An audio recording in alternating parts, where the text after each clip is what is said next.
Atenção! Começa agora uma teleaula de Ciências do Ensino Fundamental. Você vai assistir a teleaula de número 70. Bons estudos!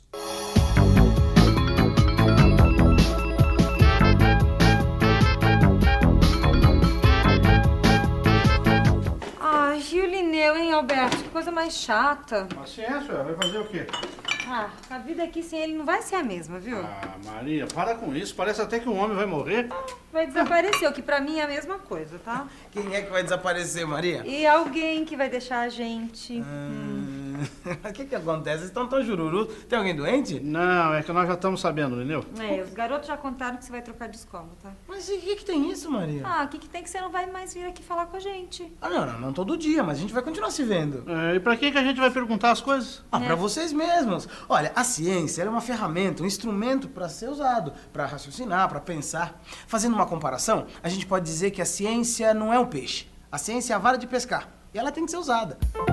Nessa última teleaula do curso de Ciências, a gente vai discutir uma importante questão. O que é mais importante, conhecer o produto ou dominar o método para entender esse produto? Nós vamos ver que por trás das descobertas científicas estão os experimentos. E vamos relembrar também que a ciência está sempre produzindo conhecimentos que se modificam.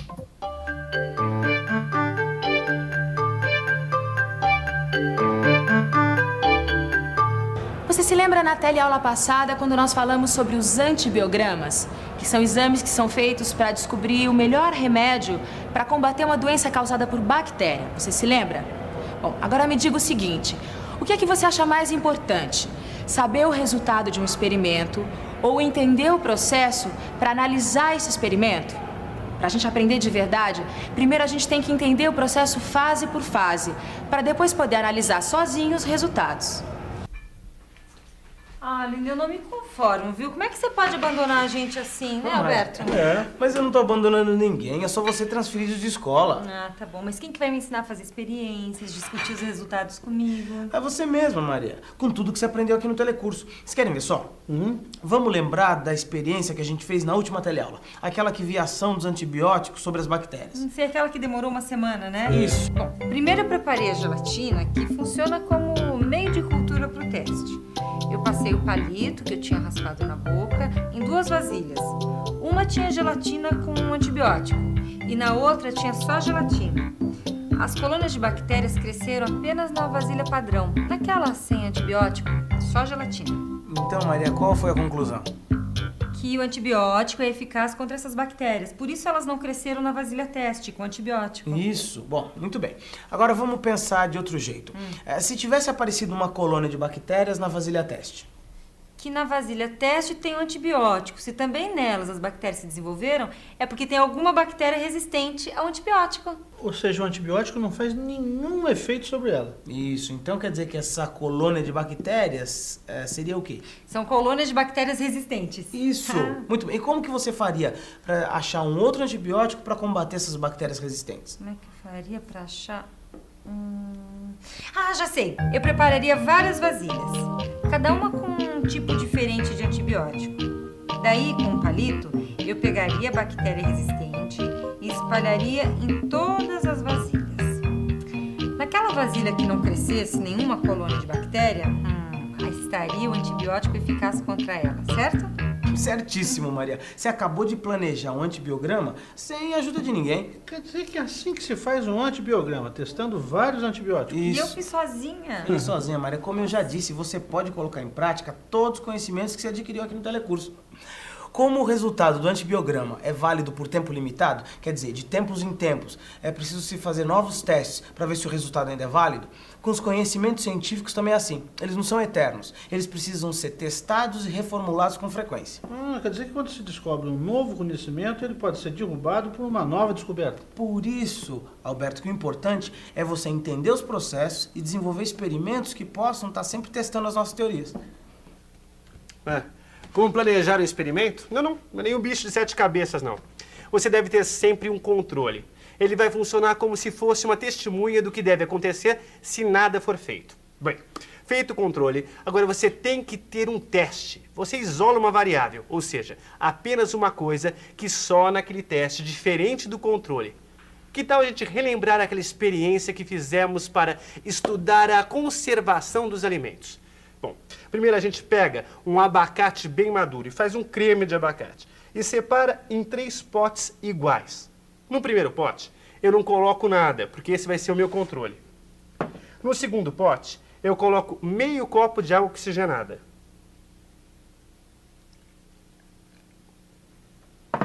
No terceiro pote, eu coloco meio copo de vitamina C. Sabe dessas vitaminas C efervescentes que a gente compra na farmácia? Então, depois eu misturo bem.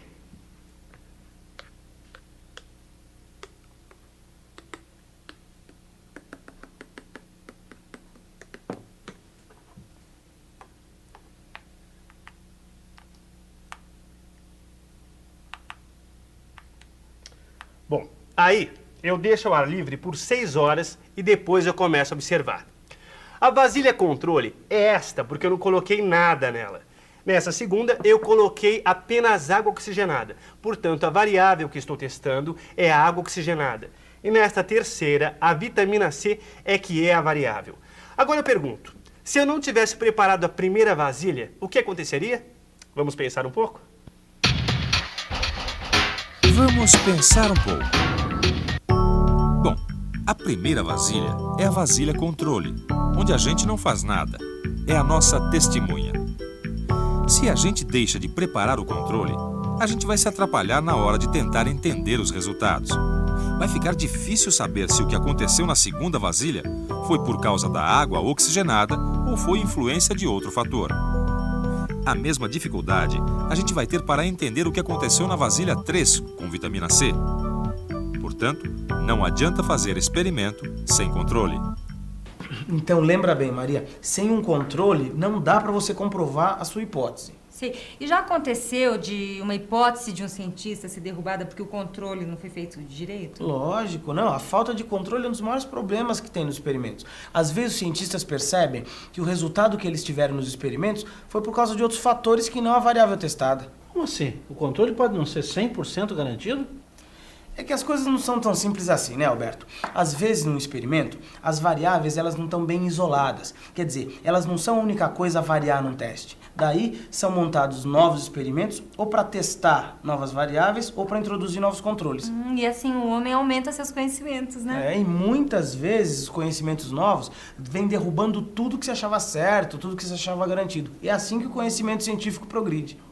Existe na história exemplos e mais exemplos de importantes descobertas científicas muito úteis para a humanidade. Quer ver só um exemplo? Em 1891, por exemplo, um cientista alemão chamado Richard Pfeiffer pesquisou as bactérias que estavam presentes na garganta das pessoas com gripe. Olha só o resultado. As bactérias A só estavam presentes nas pessoas com gripe. Essa bactéria ficou conhecida como bacilo de Pfeiffer em homenagem a ele.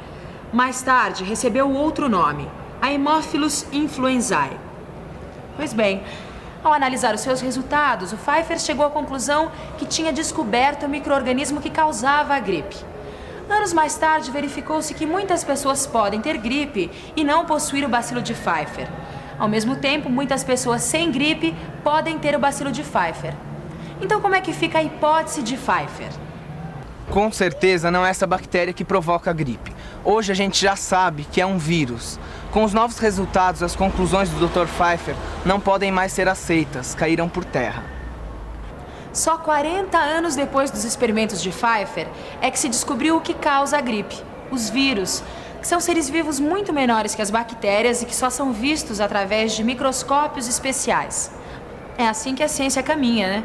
Muitas vezes uma teoria derruba a outra, um novo dado vem acrescentar informações ao que já se sabia. É um conhecimento que às vezes cresce, se acumula, e outras vezes balança e cai por terra. Existe algum conhecimento que não pode ser testado? Não, Alberto, se ele não puder ser testado, ele não é científico. Porque todo conhecimento científico ele tem que ser produzido de uma forma que ele possa sempre ser confirmado. Ou questionado, né? E para isso precisa de um método, que é o método científico. E o meu método científico me diz que a gente vai sentir muita saudade de você, viu?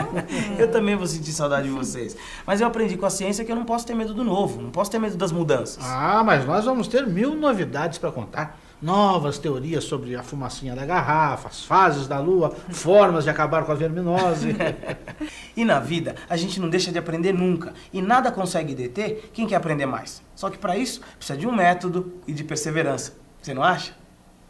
Pois é, está chegando a hora da despedida. Durante todas as nossas teleaulas de ciências, mostramos alguns resultados importantes que os cientistas conseguiram ao longo dos anos. Descobertas que salvaram vidas, que revolucionaram o processo de produção, que desvendaram alguns segredos da vida. Mas o importante é perceber que por trás de toda descoberta científica existe um método, uma tese a comprovar, um experimento a planejar. É o método científico que você também pode aproveitar e utilizar no seu cotidiano. Garanto que vai ajudar você a resolver muitos problemas. Bem, agora é com você. E atenção, se liga aí que é hora da revisão. Durante todo o curso de ciências, mas principalmente nessa nossa teleaula de despedida, nós vimos que conhecimento científico é aquele que pode ser colocado à prova. Os experimentos procuram isolar variáveis e estudar os resultados independentemente. Os resultados devem ser comparados ao padrão. Vimos também que a ciência produz conhecimentos que se modificam e que novos experimentos podem confirmar ou refutar os conhecimentos aceitos até aquele momento. Aprendemos ainda que o mais importante é entender o método científico utilizado nos experimentos e saber aplicá-lo até no nosso dia a dia. Termina aqui o curso de ciências. Mas não fique triste não, porque você também vai poder elaborar suas hipóteses, testar, duvidar, experimentar, isolar variáveis, mas não se esqueça de dar uma boa revisada geral em tudo, hein? Porque como vimos, a gente nunca para de aprender. E como a gente viu também, quando a vontade de aprender é grande, ninguém consegue segurar a gente. Tchau! Tchau e bons estudos! Até mais!